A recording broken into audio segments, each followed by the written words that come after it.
And so the oath of allegiance. I do in the name of the Almighty God swear that I will bear true faith and allegiance to the Republic of Ghana as by law established, that I will uphold the sovereignty and integrity of Ghana,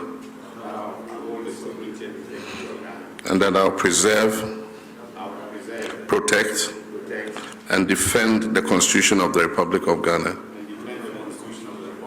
So help me God. We now move to the oath of a Minister of State, and it follows the same pattern. I, having been appointed Minister of State of the Republic of Ghana, do in the name of the Almighty God swear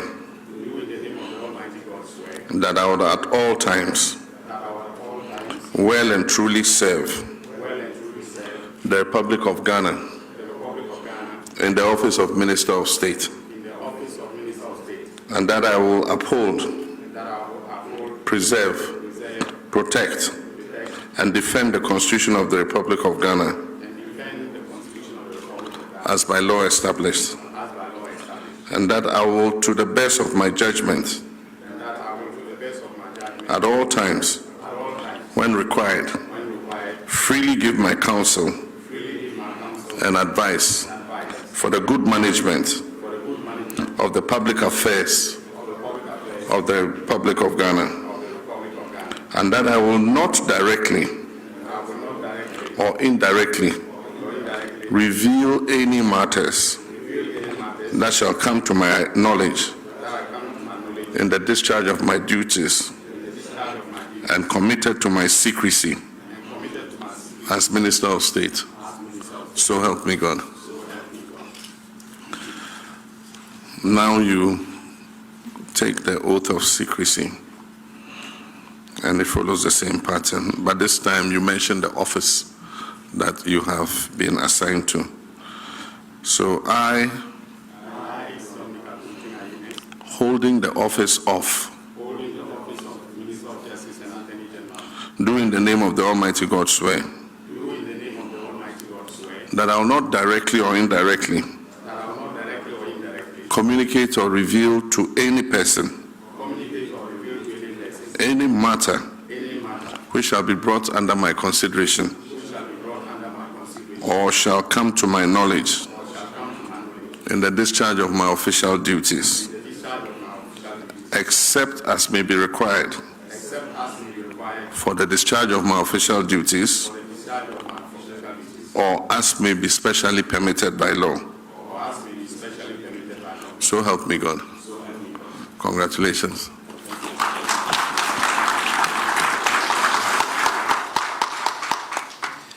Thank you very much, Your Excellency. Presidency, national executives of our party, family and friends of the newly sworn-in ministers. Exactly 2 weeks ago, I took the same solemn oath before the people of Ghana that was taken by others before me to assume the leadership of this country as president. During the campaign before the elections, I made a pact with the people of Ghana to nominate ministers to my government within 14 days of being sworn in, and I had every intention of keeping that promise. 14 days after I took the oath of office, which was yesterday, that promise stood fulfilled. I had presented to the Right Honorable Speaker of Parliament names of 23 sector ministers, 3 ministers of state, and 16 regional ministers for the approval of Parliament. So far, I've named 42 ministers of state and regional ministers to begin the urgent task of resetting our dear country, Ghana, which has suffered in recent years from severe crisis in many sectors. As the ministers are approved by Parliament and as they are sworn in, I'll proceed to name deputy ministers for some of the ministries, which will bring the total ministers to 60, as I promised the people of Ghana.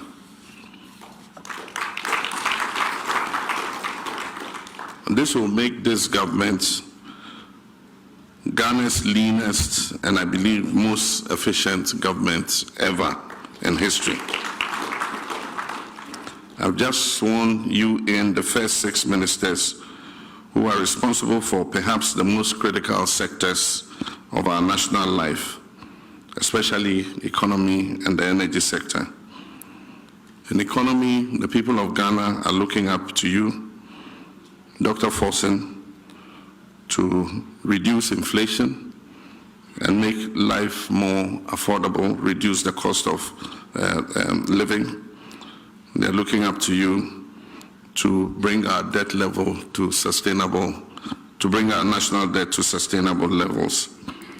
They're looking to you to stabilize our currency, and they're looking to you to rein in the deficit so that we can achieve macroeconomic stability. To you, the Honorable Minister of Energy, Mr. John Ablai Jinapon, Ghanaians are looking for stable and efficient power supply. They're looking to you to accelerate our upstream and downstream petroleum sectors in order that Ghanaians can reap the benefit of the potential that God has given us. They're also looking to you to manage the energy sector debt and be able to remove it as an albatross around the neck of our economy. To you, Mr. Eric Opoku-Agric, Ghanaians are looking for food security, and they're looking for cheap and affordable food to fill their stomachs. To you, Mr. Govans Abuja, you probably have one of the most difficult jobs. Everybody in Ghana is complaining about bad roads. You have the duty not only to maintain existing roads, but to provide new roads for smooth transportation. And probably one of the most difficult and complex sectors, and that is education. The Honorable Haruna Idrisu is supposed to work for the people of Ghana to ensure quality education and to ensure that we equip our young people with the skills that they need to go into the world of work. And one of your first responsibilities will be to superintend the National Review Conference on Education, to bring stakeholders together to dialogue on how to improve our educational outcomes. Our Attorney General will be required to reform our justice system to make it fair and transparent to all Ghanaians. You'll also be responsible for holding people accountable and making sure that the sword of justice goes after people who have misappropriated the resources of Ghanaians. One of the major tasks you'd have to undertake is to shepherd the National Constitutional Validation Conference in order that we can begin amendment of our Constitution to make it a living document for the future. Ladies and gentlemen, long before the elections, we were aware of the parlous state of our economy, and we made specific pledges to address same. The energy sector is also riddled with many hydra-headed problems, threatening its very survival. Already we've been at work since my first day in office to tackle these problems. Indeed, you elected us to confront and resolve such challenges. As you may all be aware, the previous government did not work to ensure the smooth running of the energy sector by neglecting to arrange enough fuel to power our thermal plants. This was important because of the known scheduled maintenance work that was to take place on the West African gas pipeline, which is responsible for bringing in significant gas for the thermal plants that we have in our Eastern Enclave. Through determined efforts, I can report that we have now averted the looming threat of power outages.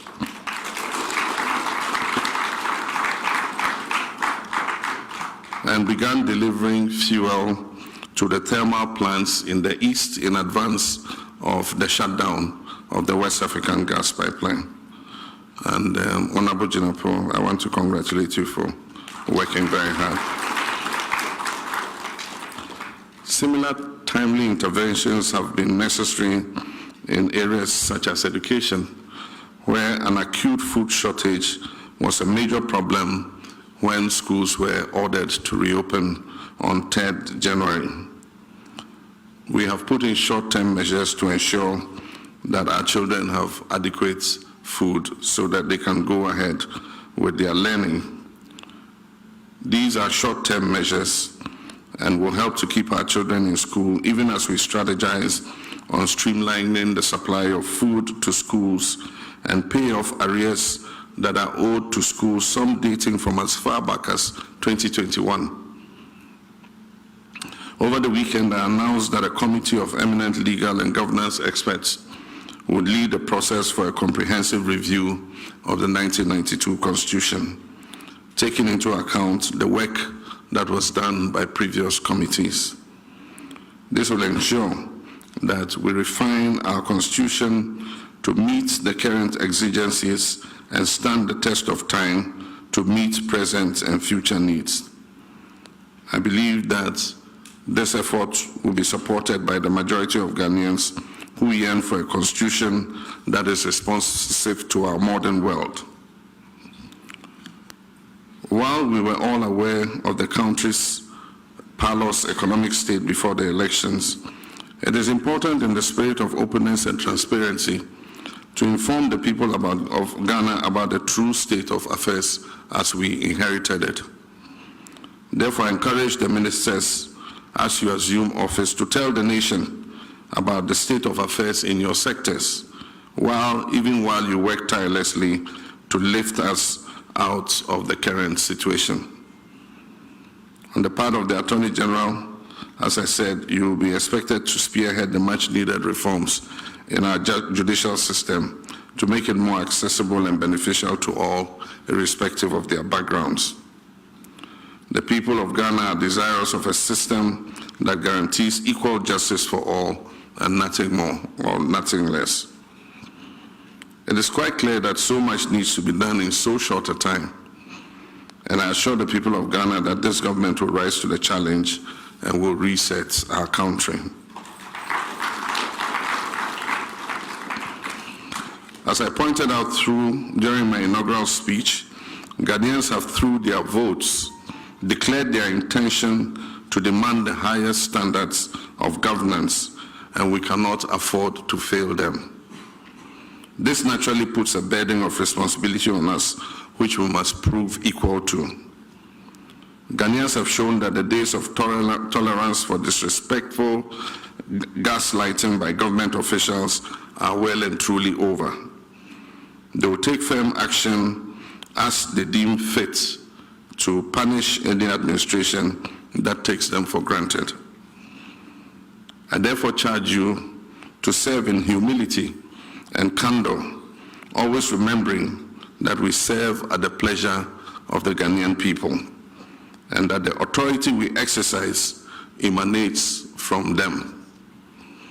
We must exhibit tolerance for their views and work to meet their aspirations. This government will not tolerate arrogance or disrespect for the people who elected us into office. Modesty and prudence must be the guiding principle upon which you, myself, and our Vice President fashion our governance. The people of Ghana will hold us accountable for the trust that they have placed in our hands. It cannot be business as usual. We must be transparent and fair in all our dealings. The anti-corruption institutions will be empowered to investigate and deal with any appointee who falls foul of the law. I expect all of you to begin the process of declaring your assets. The Chief of Staff will announce the cutoff date by which time all eligible appointees should have deposited their assets declaration forms with the Auditor General. I wish all of you good luck in your duties, and I pledge to work with you and give you the needed support, myself and Nana Jane, in the interest of working for the Ghanaian people. I thank you, and may God bless you.